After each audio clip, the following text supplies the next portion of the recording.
مال آیا تھا سارا صدقہ کر دیا، وہ تھوڑا سا پڑا تھا، اچانک مجھے یاد آیا وہ تو پڑا رہ گیا۔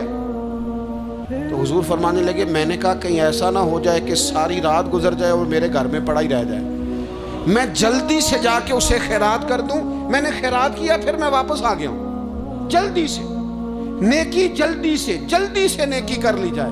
ہم بڑا انتظار کر رہے ہیں، بڑا لمبا ہمارا پروگرام ہے، ہمارے پاس ٹائم ہی بڑا ہے، کسی نے کان میں کہہ دیا ہے تیرے پاس بڑا وقت ہے، ابھی تو بڑی عمر پڑی ہے، ابھی تو جناب او میرے بھائی یہ لوگوں کے کہنے کی باتیں ہیں، پھر پتہ ہی نہیں چلتا حالات کس طرح کے ہو جاتے ہیں اور کیا معاملات انسان کے ساتھ درپیش ہوتے ہیں۔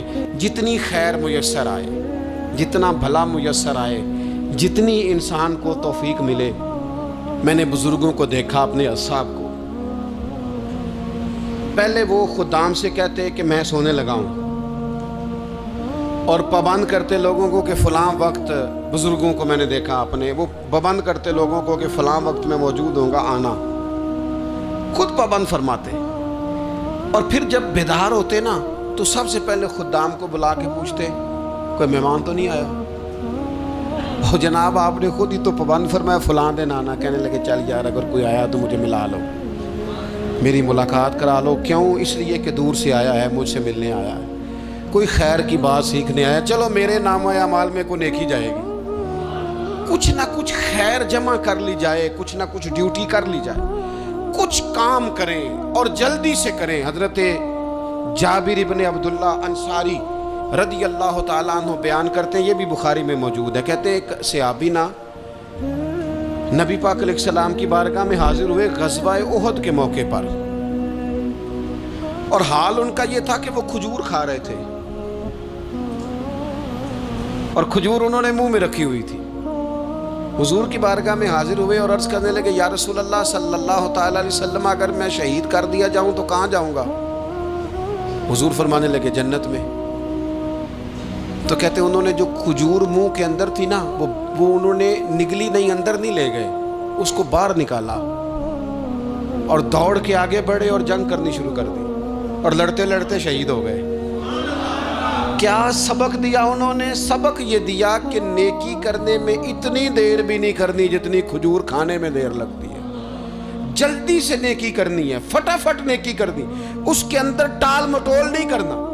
اسی وقت انہوں نے کھجور باہر نکال دی، دوڑ کے انہوں نے حضرت انس بن نضر رضی اللہ تعالیٰ عنہ، حضرت انس بن مالک رضی اللہ تعالیٰ عنہ کے چچا ہیں، میدان احد میں نا، احد پہاڑ کے قریب کھڑے تھے، لوگوں سے کہہ رہے تھے جلدی جلدی ادھر آؤ، وہ جنت جو انسان کو انتقال کے بعد نصیب ہوگی اور قیامت کے بعد نصیب ہوگی، فرماتے تھے مجھے تو ابھی احد پہاڑ کے اندر سے جنت کی خوشبو آ بھی رہی ہے، لہذا جلدی سے آؤ، ادھر دوڑو، جہاد کرو، آؤ کفار سے لڑے۔ تو نیکی میں دیر نہیں کرنی، جو نیکی میسر آتی ہے، جس کو میسر، ماں باپ میسر ہیں تو خدمت کر لیں، اہل خانہ ہیں تو حسن سلوک کر لیں، اللہ نے اولاد دی ہے تو اچھی تربیت کر لیں، دوست ہیں تو خیر خائی کر لیں، اگر آپ کو اللہ رمضان عطا کرتا ہے تو زیادہ سے زیادہ اس کی عبادت کر لیں، اگر نظر ٹھیک ہے تو تلاوت زیادہ سے زیادہ کر لیں، زبان چلتی ہے تو رج رج کے مدینے والے محبوب پہ درود و سلام پڑھ لیں، اللہ تعالیٰ کا ذکر کر لیں، جلدی سے خیر جمع کریں، اپنے وقت کو ضائع نہ کریں۔ یہ آج کا سبق ہے۔ ایک تو ہم نے فیصلہ کرنا ہے کہ بس غفلت نہیں، اب غفلت اب انشاءاللہ اللہ اللہ کرنی ہے، اب کوئی خیر کا کام کرنا ہے۔ میرے حضرت کا ایک جملہ کبھی نہیں بھولنا، فرمایا کرتے تھے زمین کے اوپر کام، نیچے جا کے رہا، یہ چھوڑ دیں، اتنے گھنٹے سونا ہے تو یہ کرنا ہے تو میری نیند میں دخل کوئی نہ ڈالے، پھر سوتے ہی رہ جائیں گے، سوتے ہی رہ جائیں گے۔